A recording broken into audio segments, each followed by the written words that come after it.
বন্ধুরা দেখতে পাচ্ছ, এই যে বন্ধুরা দেখো, আমরা এখন পিকনিক খেতে চলে এসেছি পুষ মাসের।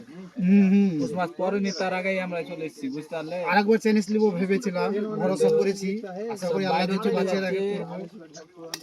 আর হাই গাছ, কে কোথায় চলে যাচ্ছে, ওই জন্য আমরা পুষ মাসটা আগেই মানিয়ে নিলাম। হ্যাঁ, সামনে মাসে চ্যালেঞ্জ করেছি, ওটা আশা করি। আপনারা যদি খেতে চান আমার মেসেঞ্জারে যোগাযোগ করতে পারেন। বেশি টাকা লাগবে না, 100 টাকা করে লাগবে, আমি রান্না করে আপনাদেরকে খিলাবো। হ্যাঁ, তাই তো আমরা এর সঙ্গে আমাদের রান্নাটা দেখলে, রেডি আছে। আমাদের রান্নাটাও দেখলেন কিরকম রান্না করছে আপনারা দেখতে পাচ্ছেন। আমরা রান্না খুব সুস্বাদু ভাবে রান্না করি। আপনারা যদি খেতে চান তো তাড়াতাড়ি এখন আসতে পারেন। কোথায় এটা, কোথায়? এটা এটা হলো নদীর ঠিকানা ধারে। হলো নদীর ধারে, কিন্তু গ্রামের নাম বলা যাবে না, কেন যে অত লোকের আমরা রান্না করিনি, হ্যাঁ হ্যাঁ। বুঝতে পারলেন।